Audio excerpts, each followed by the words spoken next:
मंचासीन नेतागण, भिन्न भिन्न स्थानों से आए हुए मेरे बहादुर श्रोतागण, कार्यकर्ता साथियों, आज ये आंदोलन के चलते हुए पौने 300 दिन पूरे होने को हैं, जिसके 7 महीना और 13वां दिन बनता है। सरकार ने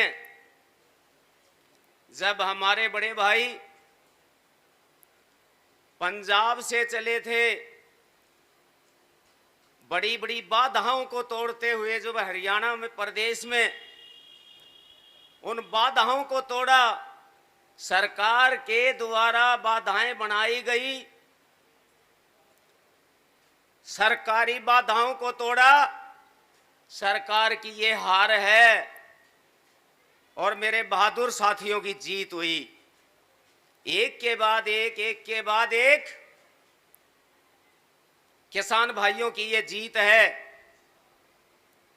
मैं भवन निर्माण कारीगर मजदूर यूनियन की ओर से, अपनी बड़ी यूनियन AIUTUC की ओर से, अपने बहादुर भाइयों का अपनी ओर से, संगठनों की ओर से क्रांतिकारी अभिवादन करता हूं।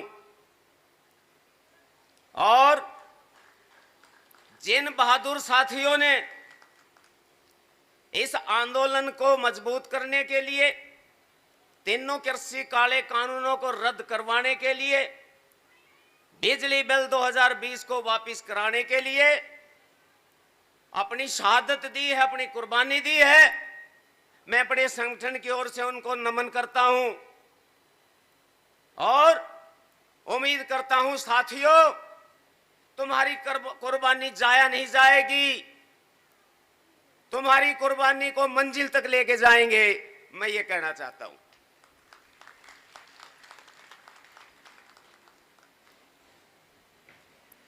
पंजाब का इतिहास रहा है जिसको पूरा देश नहीं दुनिया जानती है, स्वर्ण अक्षरों में लिखा हुआ है। आजादी आंदोलन से लेकर पूरा इतिहास बना हुआ है, जिन कुर्बानियों का हम अपने शब्दों में वर्णन नहीं कर सकते। शहीद आजम भगत सिंह ने कहा था, शोषक देशी हो या विदेशी हो, उखाड़ फेंको। नेताजी सुभाष चंद्र बोस ने कहा था कि इस देश के नौजवानों को, इस देश की जनता ने 2 लड़ाई लड़नी पड़ेगी। एक लड़ाई है, आज चल रही है, ब्रिटिश साम्राज्यवाद के खिलाफ, और दूसरी लड़ाई जब ब्रिटिश साम्राज्यवाद का पतन हो जाएगा, अंत हो जाएगा, यहां से चले जाएंगे, इनके स्थान पर काला बैठेगा।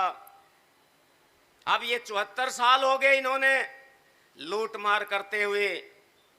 महंगाई हवाई जहाज की गति से बढ़ी हुई है, ये किसी से छुपी हुई नहीं है, क्योंकि हमारे सिर का वजन पैरों पर आता है। इसलिए बेरोजगारी की हालत सबको पता है। आज भ्रष्टाचार नंगा नाच कर रहा है, आज सांप्रदायिक दंगे हो रहे हैं, जात धर्म संप्रदायों के नाम के ऊपर लोगों को कत्ल करवाया जा रहा है। हम कहना चाहते हैं मोदी की सरकार को कि कारपोरेट घरानों के, अंबानी, अडानी व अन्य की दलाली करना बंद करे अगर वो सुरक्षित रहना चाहते हैं। वरना तो सरकार ने बार बार भोंडे और भेड़े किस्म के हथकंडे अपना लिए और सरकार को भय लगा हुआ है, जैसे मौत से डर लगता है, वो डर बना हुआ है सरकार के दिमाग में कि पीसफुल, शांति प्रिय ढंग से मेरे किसान और मजदूर भाई बैठे हुए हैं। किसी प्रकार की कोई भी अप्रिय घटना नहीं घटी है, 7 महीने से ज्यादा हो चुका है। सरकार चाहती है और सरकार इसी शांति प्रिय आंदोलन से डरती है, जैसे मौत से भय लगता है। इसलिए साथियों, हम चाहते हैं कि इस शांति प्रिय ढंग से ही हमारी जीत होगी और किसान और मजदूर की जो एकता का परिचय है ये कायम रहेगा। मेरे एक पूर्व वक्ता साथी ने कहा था कि देहात में जाएं और जो किसान और मजदूर भाई किसी गलतफहमी के शिकार हो रहे हैं, किसी प्रकार की भूल चूक में बैठे हुए हैं, उनको इस बात का एहसास करा दो कि हमारी अकेलों की लड़ाई नहीं है, ये 135 करोड़ जनता की लड़ाई है। आप सबको जानकारी है।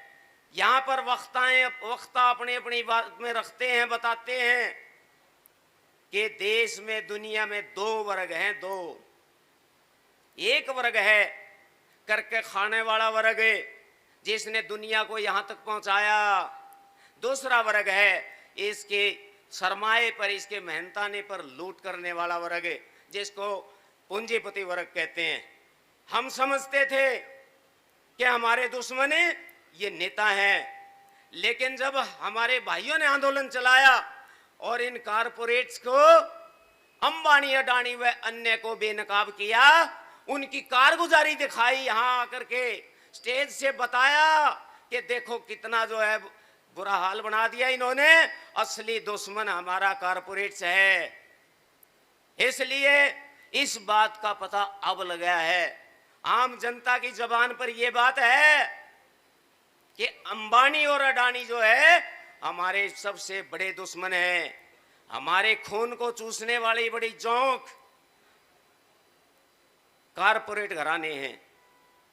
हमारे मजदूर, मिस्त्री, कारीगर जिनका हम प्रतिनिधित्व करते हैं, जिसका नाम है भवन निर्माण कारीगर मजदूर यूनियन, हरियाणा प्रदेश की ओर से यह जानकारी देना चाहता हूं, जिसको असंगठित क्षेत्र के श्रमिक बोलते हैं, उनको हम संगठित करते हैं, उनको हम असली मुद्दे समझाते हैं कि हम गरीब क्यों हैं, आज हम करते करते हमारा काम क्यों नहीं चल रहा, आज इस देश में इस तरह की राजनीति काम क्यों कर रही है, आज हमारे ही भाई हमारे दुश्मन किसने बना दिए, आज भाई भाई का जान का पैसा क्यों हो गया, ये सारी बातें बताने की जरूरत है।